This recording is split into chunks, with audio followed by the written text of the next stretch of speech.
All right, so this is section 8.8 worksheet problem 3. All right, so what I want to do is just go over what this recursively defined set of trees T looks like, and then maybe I'll do one of the problems. Maybe I'll do either B or C. Okay.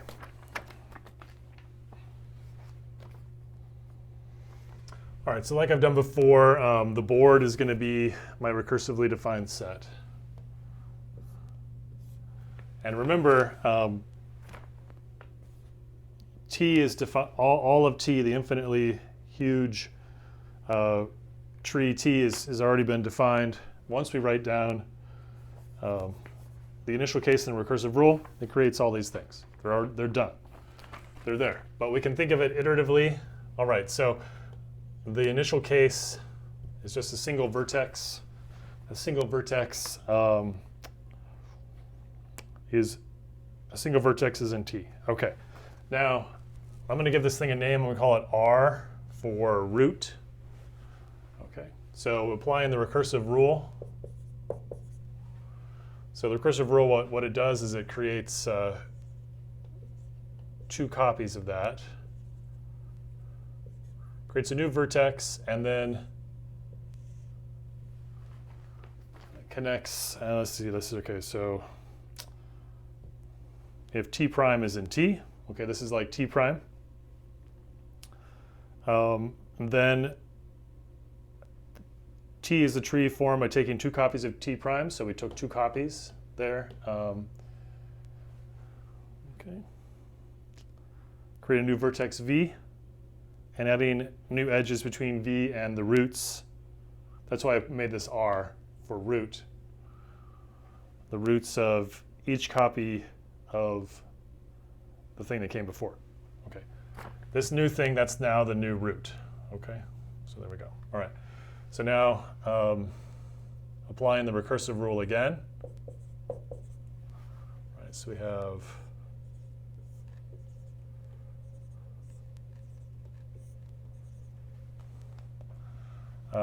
let's say I'll put VO for V old, V odd, that's me, V odd, vold. All right, now this is the V new. All right, see, like that and like that. Okay, we can just get rid of those. Okay, so the recursive rule creates this new thing. All right, like that.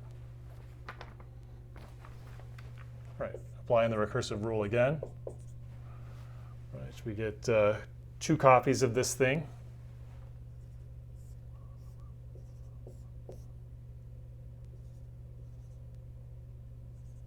All right, let's see, that's that. Okay. And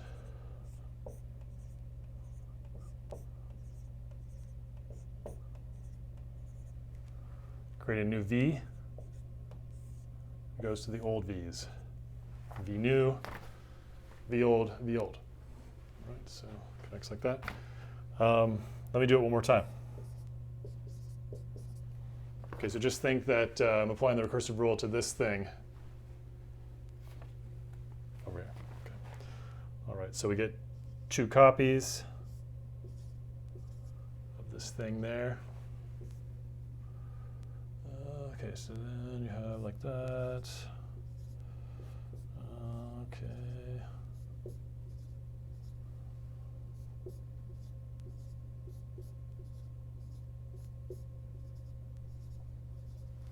Remember with graphs, the length of the vertices doesn't really matter. We think of this as the same as that. Okay, so it's V old.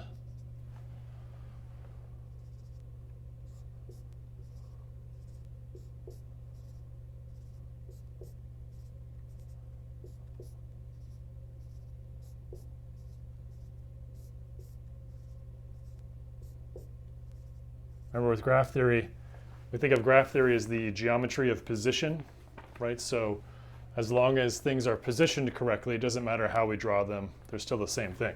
So this is the same as that. These are actually the same graph. Do you see that? Okay.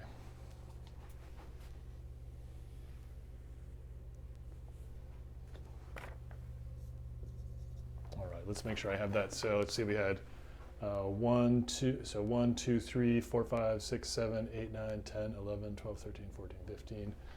And here 1, 2, 3, 4, 5, 6, 7, 8, 9, 10, 11, 12, 13, 14, 15. 1, 2, 3, 4, 5, 6, 7, 8, 9, 10, 11, 12, 13, 14, 15. Okay.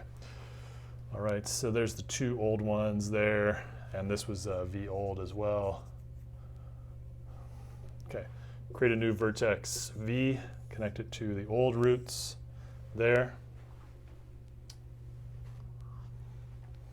And there's 1, 2, 3. After 4 applications of the recursive rule, you can see it gets really big.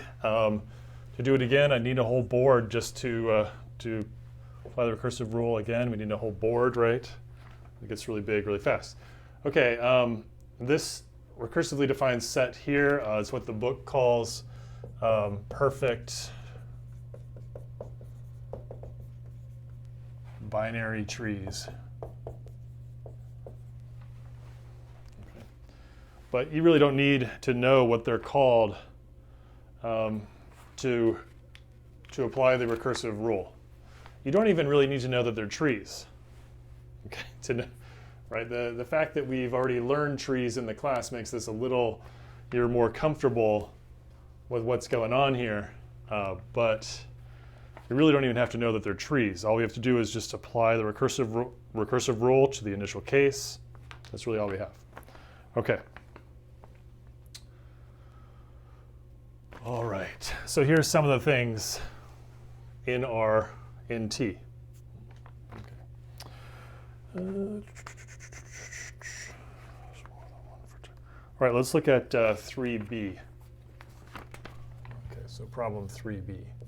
All right, so here we want to prove that if T has more than one vertex, then T has an odd number of vertices. Okay, so you can just observe that is correct, and it's nice to have some pictures drawn. When you do these problems, you might want to just draw some pictures so you can kind of look at how things work. I had a student in office hours recently say, "Man, it really does help to just draw pictures." And I said, "Yes, yes, that is correct. That is exactly right. That's what we want you to do. We want you to draw pictures." Right? And it's fun. You get to draw pictures. Okay. All right, so you'll notice that if T has more than one vertex, then T has an odd number of vertices. Right, so if you've applied the recursive rule one or more times, then no matter what you have, we'll have an odd number of vertices. Okay, you can see that, right? So 1, 2, 3. 1, 2, 3, 4, 5, 6, 7. There's 7 there, right? Okay. All right, so we're going to prove this now.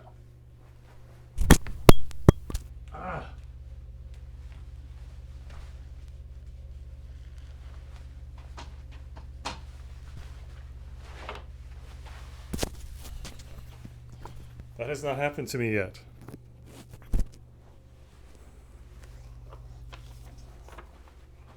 Okay, so let's prove this thing here. 3B, we're going to do a proof.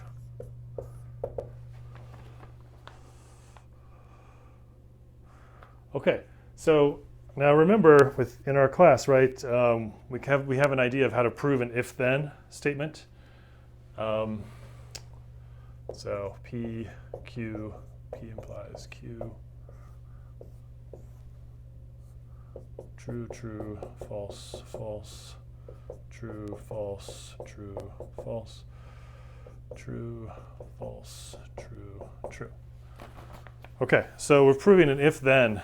You get to assume the if part is true. Now, why do you get to do that? All right, so we get to assume, we may as well assume, we're going to assume that T has more than one vertex.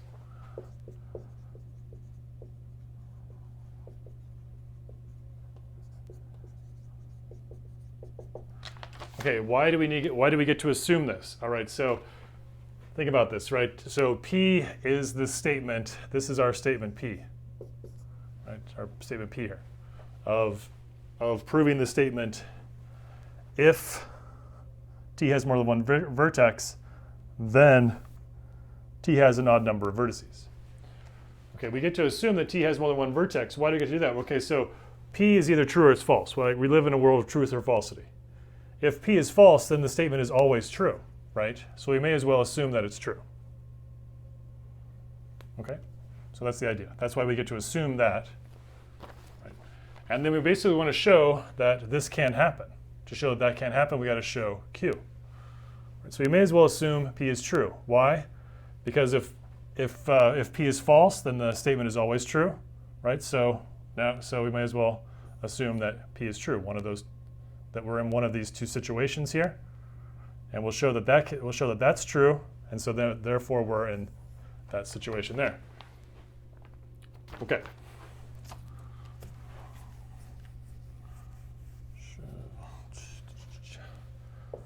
We're going to show that T has an odd number of vertices.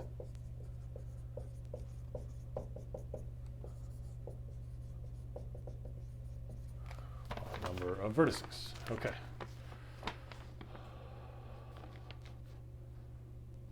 Okay.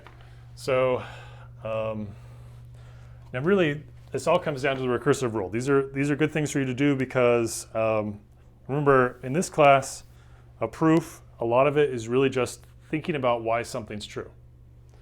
Okay, and then once you know why it's true, just explaining why it's true.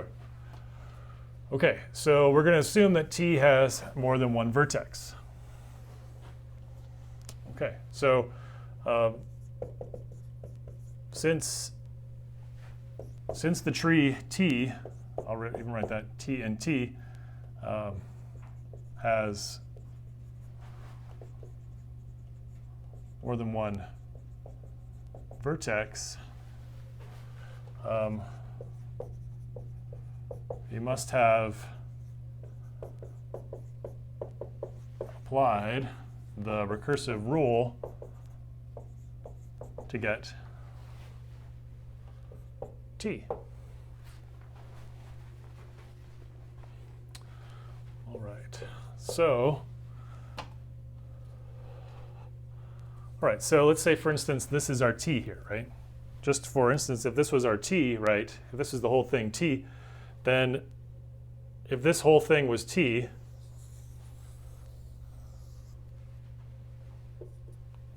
then that means we had to apply the recursive rule to something to get to it, right?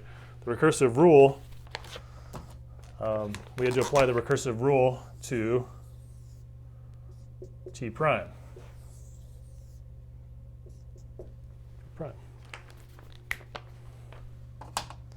Now, it doesn't even matter that however many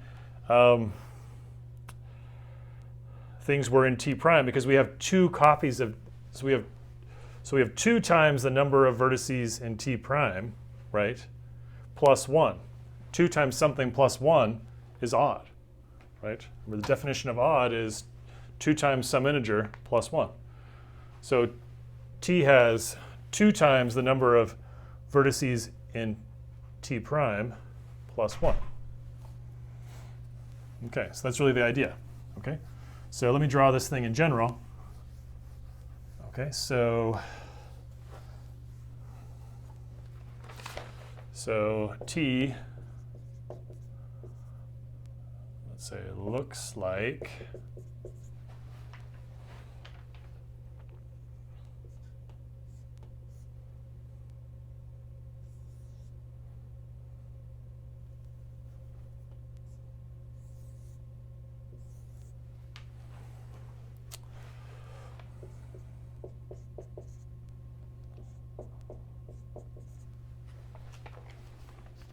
T looks like that.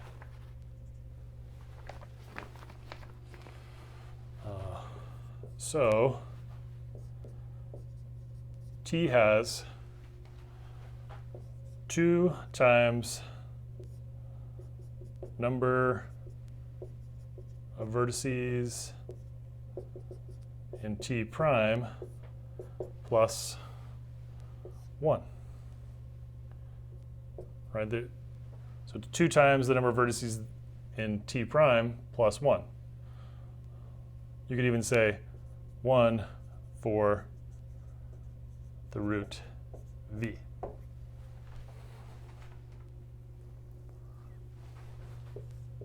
So T is odd. Okay, there it is. All right, so use that same reasoning with 3C. However many edges were there, plus 2.